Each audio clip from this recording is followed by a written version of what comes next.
വിശുദ്ധ യോഹന്നാൻ എഴുതിയ സുവിശേഷം 10-ാം അധ്യായം 11 മുതൽ 18 വരെയുള്ള വാക്യങ്ങൾ. ഞാൻ നല്ല ഇടയനാണ്.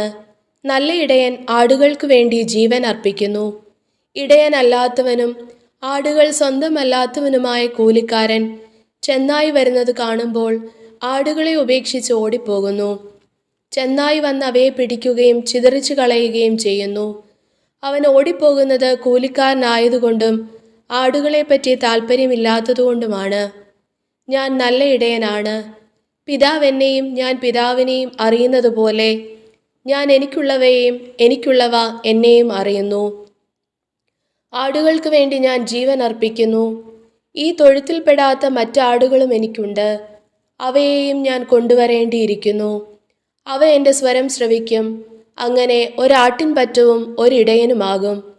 തിരിച്ചെടുക്കുന്നതിന് വേണ്ടി ഞാൻ ജീവൻ അർപ്പിക്കുന്നതിനാൽ പിതാവ് എന്നെ സ്നേഹിക്കുന്നു. ആരും എന്നിൽ നിന്ന് അത് പിടിച്ചെടുക്കുകയല്ല, ഞാനത് സ്വമനസ്സ സമർപ്പിക്കുകയാണ്. അത് സമർപ്പിക്കാനും തിരികെ എടുക്കാനും എനിക്ക് അധികാരമുണ്ട്.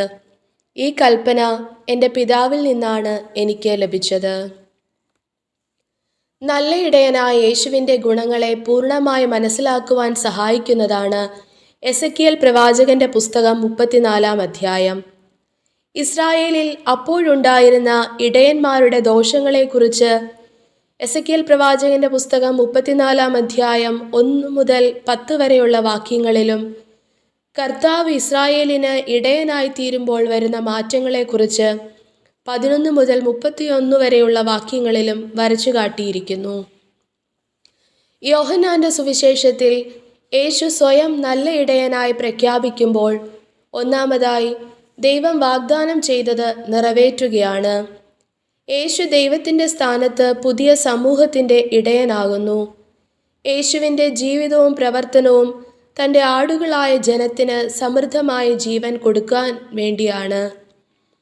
യേശു സ്വന്തം ജീവിതത്തിലൂടെ മനുഷ്യരെ തീറ്റിപ്പോറ്റി വളർത്തുകയും സംരക്ഷിക്കുകയും മുറിവുകൾ വെച്ചുകെട്ടുകയും കാണാതെ പോയതിനെ കണ്ടെത്തുകയും അവയ്ക്ക് ജീവൻ പകരുകയും ചെയ്തു.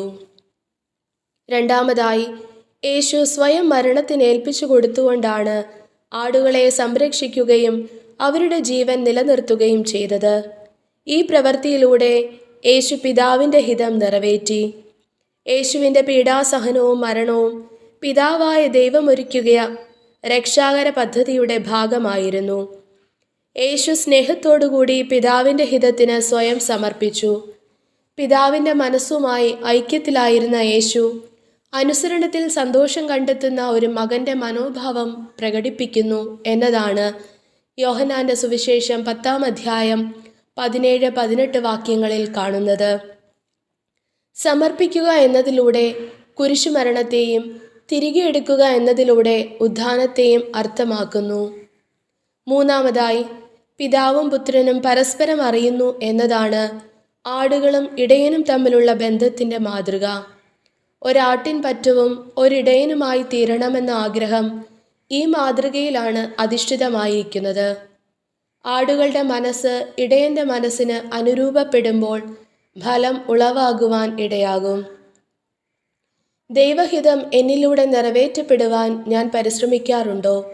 ജീവിതത്തിലെ സഹനങ്ങളെയും കുരിശുകളെയും രക്ഷാകരമാക്കി തീർക്കുവാൻ എനിക്ക് കഴിയുന്നുണ്ടോ? യേശുവാകുന്ന നല്ല ഇടയൻ്റെ നേതൃത്വം അംഗീകരിച്ച് ആ ഇടയൻ നയിക്കുന്നിടത്തേക്ക് പോകുവാൻ ഞാൻ തയ്യാറാകുന്നുണ്ടോ? നല്ല ഇടയനായ ഈശോയെ, അങ്ങയുടെ മനസ്സിന് അനുരൂപപ്പെട്ട ഒരു കുഞ്ഞാടാക്കി എന്നെ മാറ്റണമേ.